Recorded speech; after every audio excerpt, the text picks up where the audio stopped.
Welcome, Ms. Shalini Warrior. Thank you so much for coming on the platform to deliver the next keynote inaugural address. I have the honor to Shalini Warrior to deliver the address. Ms. Shalini Warrior was appointed as the Executive Director of Federal Bank in January 2020. She joined the bank in November 2015 as the Chief Operating Officer, with her primary responsibility being operational excellence coupled with digital innovation. In May 2019, she took on the additional responsibility of Business Head of Retail Banking Products. Ms. Shalini Warrior is a member of the Institute of Chartered Accountants of India and stood first at all India level in 1989. It's an honor. She is also a certified associate of Indian Institute of Bankers. Ms. Warrior has over 28 years of banking experience. Prior to joining Federal Bank, she worked with Standard Chartered Bank, a leading multinational bank. She handled multiple disciplines there across various geographies that included Brunei, Indonesia, Singapore, and United Arab Emirates.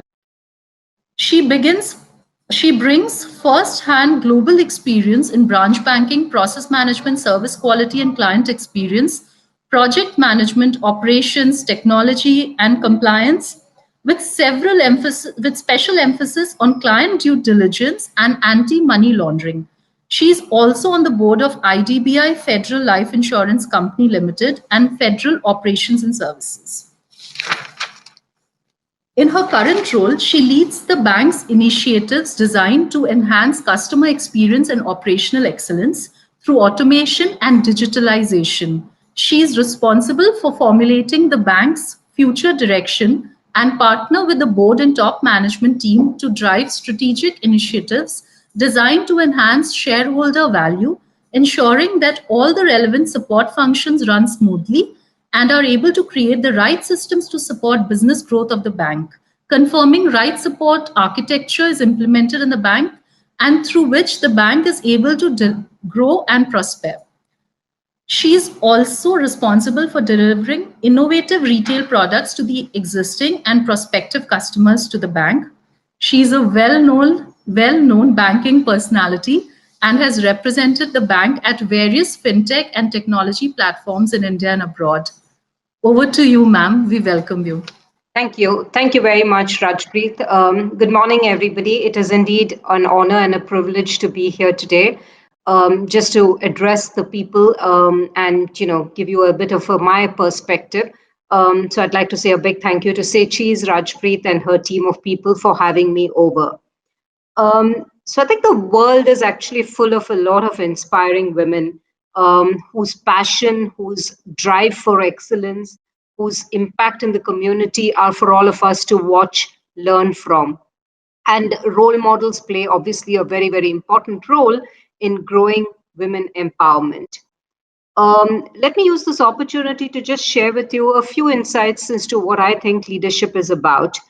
I grew up as a normal middle class girl, born of parents who were very hardworking, very strong. And one of the characteristics of my entire kind of childhood and adolescence, etc., was the fact that very rarely, or if at all, at any time at all, was I told that something was impossible for me. Maybe my experience was rare, and to that extent, I have to give credit to my parents. But at the same time, I think it's an experience that all of us go through if you're able to kind of capitalize on the opportunities. In my view, leaders are not born, leaders are made. Yes, nature, all of that does play a role, but at the end of it, it is up to each one of us and how we seize the opportunities that come our way to kind of capitalize on it. So I thought I'll take this opportunity to talk about 5 attributes of leadership or 5 tenets of leadership that I hold very close to my heart. There are many more than 5, but at this point of time, I would stick to the 5 of them, which I think are kind of extremely important from a leadership perspective. Some of it would also resonate with what Dr. Tamanna was saying. I heard a bit of what she said, so I think there is a similarity to some aspects of it.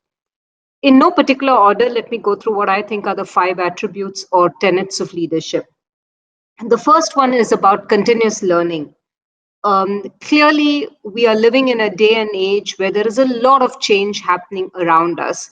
Even if you ignore just the last 1 year, but go back in time to the last 3, 5 years in India, the amount of change that has happened, I can relate to it very clearly from a banking perspective. And given this audience is a very mixed audience, and I'm sure if all of you just turn the clock back and think about what you were doing 1 year back, 2 years back, 5 years back, you would think very, very different stuff would have been happening. So, yes, the world is changing, and the risk that leaders run is entering into an age of complacency where they believe they know it all, and therefore they don't need to invest in themselves from a continuous learning perspective. I'll give you a personal example for myself, and probably that can help, give you this perspective of what I mean by continuous learning. So, as you know, the banking industry is undergoing a huge amount of change. There is so much about fintech, the fintech revolution, about the use of social media marketing, about digital, and the whole host of things. So, the banking that I knew when I joined as a young management trainee about 28, 30 years back is very different to what it is. Leave alone 28, 30. If you go back in time to the last 3 years, last 1 year, there's so much change that has happened in banking. If I had been complacent and not recognized the fact that there was so much change happening, I don't think I would have been, half as successful as I am today. So, just last year, in during this pandemic time, since there was so much disruption happening, and since digital was becoming such a favorite with customers, I actually invested in time to do a couple of courses. One was on digital marketing and one was on open banking or API banking, both of which are extremely relevant to me. Now, I do have teams that can handle most of the stuff, and probably some people may say I don't need to really know the nitty gritty, but I think it's a true attribute of at least myself and my leadership style that I had to invest. I was clear that I wanted to invest in that learning in order to make sure that I was able to understand what people were saying and kind of relate to that. Another example of continuous learning, I do personally, and my bank encourages it, a lot of what we call reverse mentoring, where I actually spend time with the so-called youngsters in the team, those who have grown with, the mobile being an extension of their thumb, rather than us who adopted it along the way. And I spend time with them to just understand what's happening in that technology world. What is it that cryptocurrency is all about, Bitcoin's all about, and that reverse mentoring gives me a very on-ground reality check on what exactly is happening. So the first attribute is continuous learning, and I honestly think today the opportunities for continuous learning are huge. Particularly the kind of audience that is on this meeting right now, I'm fairly certain have access to smartphones, have access to data and data packages, etc., and therefore are able to invest in themselves from a continuous learning. So it's really about a mindset, and a mindset of making sure you do continuous learning. So that's one attribute that I would kind of highlight, which is the whole aspect of continuous learning. Another attribute that I hold very close to my heart again is leading by example.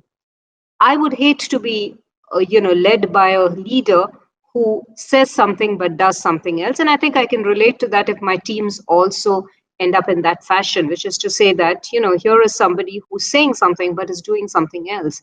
So therefore, being a role model envisages that you have to make sure you lead by example. Another example I can give you of that, I think Rajpreet, in the course of her introduction, mentioned the fact that I had spent some time in Indonesia. Yes, I had moved to Indonesia for about 2.5 years. I was working for a local bank out there on deputation from Standard Chartered. Now, for those of you who are familiar with Indonesia, it's a lovely country, quite populous in nature.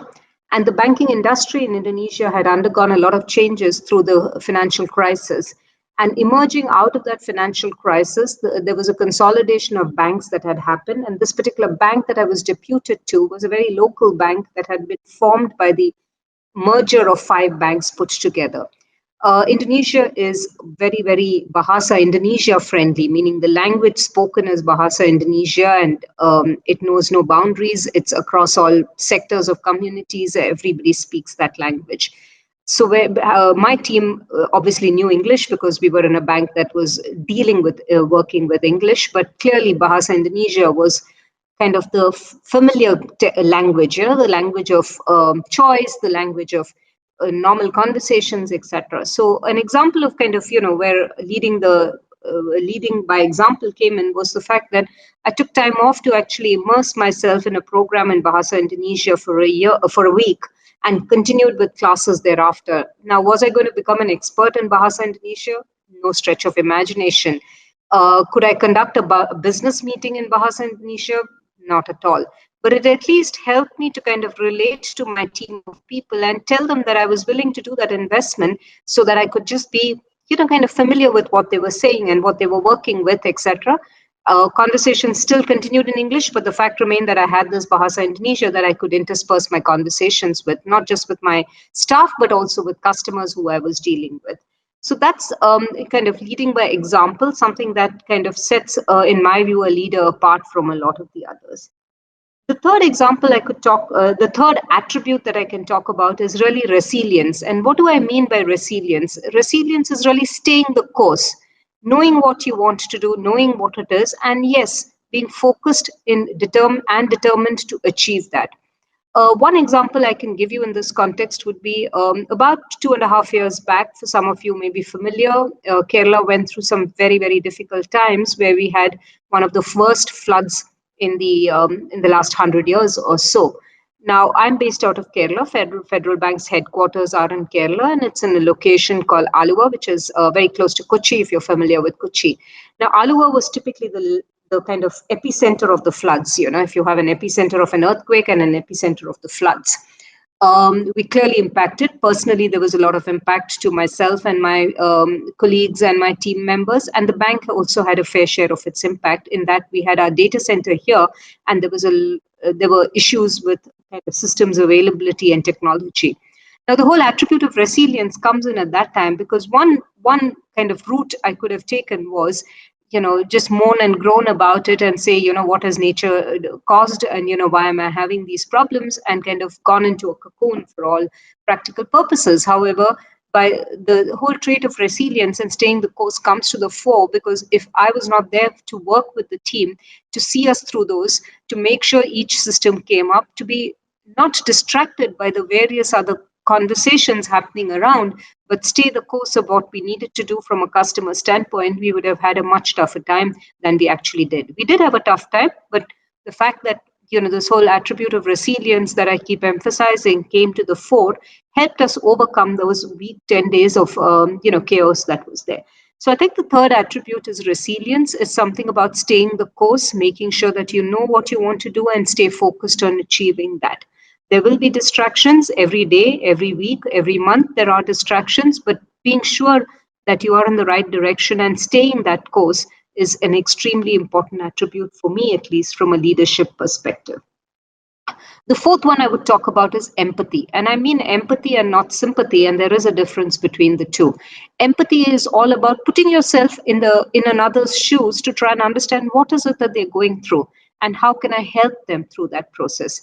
Leaders need to display this with staff. Leaders need to display this with customers in the kind of business that I am in, and with peers, colleagues, with team members, with everybody.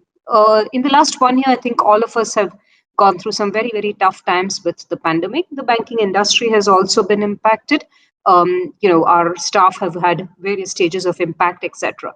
But I think one of the examples of where we brought empathy in some sense within Federal Bank, and I kind of worked with my team on that, and I'm very happy about it, is what we did sometime in May or June of last year. We recognized the fact that banks need to keep themselves open because customers do need to come to the bank for various things. They could have been in need of money, so not just normal cash withdrawals where ATMs were there, but clearly either in excess of what the ATM would give, or more importantly, sometimes loans. And for loans, things like gold loans, etc., you do need to come to the branch because there is a process to be followed. we recognized that customers did need access to the branch, and therefore and there were challenges in the fact that the norms were not more than 5 people could enter the branch at any point in time. And therefore, we had a situation where customers would have to come up and wait outside the branch to be able to go in at some point in time when the crowd had kind of come down to 5. We put ourselves in the shoes of the customer and we thought to ourselves, would we like to do this ourselves if we were customers of a bank, if we were customers of any organization? And we realized that the right thing to do was to give the customer an option of another way of kind of, reaching the bank. And therefore, we launched something called Fed Swagat, which was an web capability where you could literally go in and book an appointment and say, I'd like to come to the branch tomorrow at so and so time for so and so purpose. And a token reference number would be generated. You would take that, reach the branch at the appointed time. The security guard had a list of all the appointments for the day. He would help you into the branch and thereby save you the time and effort of having to wait outside in the hot sun or in some instances the monsoon period. So that was just one example of where as a leader you need to think about what is it that the other person is going through. How can you put yourself into the other person's shoes? And that was what empathy was all about. The last but not the least attribute would be collaboration. And that's absolutely imperative. We live in a very networked society. We live in a networked organization within the bank as well as in the banking industry as a whole. There's so much that people need to do with each other. You cannot really work as an island. And unless you kind of understand the skill sets of the relevant teams and bring them together cohesively to deliver the output, you could have a fragmented result. An example I can give you is just at the start of the pandemic, Federal Bank announced its intent to get into the credit card business. Now, if anybody is familiar with banking, the credit card business is a reasonably complex business, involves a lot of technology on one end, customer kind of research. You've got to deal with Visa, MasterCard, you've got to deal internally with a lot of people, etc. You've got a credit policy, credit bureau. I mean, there are a lot of parties involved. And this was something we initiated even before we knew the dimensions of this pandemic. Now, one option could have been to take a break for a year and say we would do it thereafter. Having said that, no, we decided as a team that it is possible as long as we understand each one's skill sets and bring this whole thing together in a collaborative fashion. So there were people who were experts on process, experts on technology, experts on credit risk, experts on some other area. We brought them all together, all in a very seamless and completely virtual manner. The team that worked on the cards business probably haven't even seen each other in the last 1 year because there's some based in Bangalore, some based in Mumbai, some based here in Kerala, various parts, some people working from home, some people working from somewhere else, etc.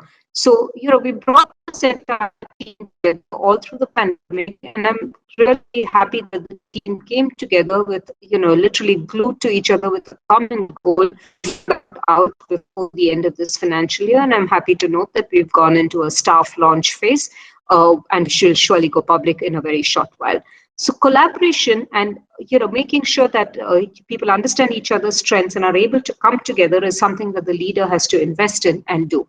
So between continuous learning, leading by example, resilience, empathy, and collaboration, these are just some of the attributes of a leader. There are tons of others. There's, you've got to be strategic, you've got to be focused, you've got to be disciplined. Yes, there are a lot of attributes, but I think if I were to kind of gel them all into and, kind of bring them to the crux of it, for me at least, what worked in my career and what I admire with the leaders that I look up to have been these attributes of just bringing all these attributes together into a cohesive whole. There is no silver bullet for leadership. It comes from determination. It comes from staying the course. It comes from going the extra mile or extra step that I heard Dr. Tamanna very eloquently speak about. It's about one's own personal initiative. There's a lot that has to come together, but I honestly believe today we have an adequate and ample opportunity. Sessions like this, which Rajpreet is holding, can open your mind to the art of the possible, open your mind to what's out there. And I encourage you to take advantage of these opportunities and grow as individuals, grow as leaders. That's really what I thought I'll say, Rajpreet, in my 15, 20 minutes that I have. Happy to hand it over to you. Thank you so much, ma'am. I wish we could listen to you and just keep listening. And thank you for sharing the wisdom of so many years in few minutes. And be it being born as a leader, that leaders are made. I always had that question myself. And talking about leading by example and the various other attributes that you mentioned about. I think each of them with relevant examples. I think lots for us to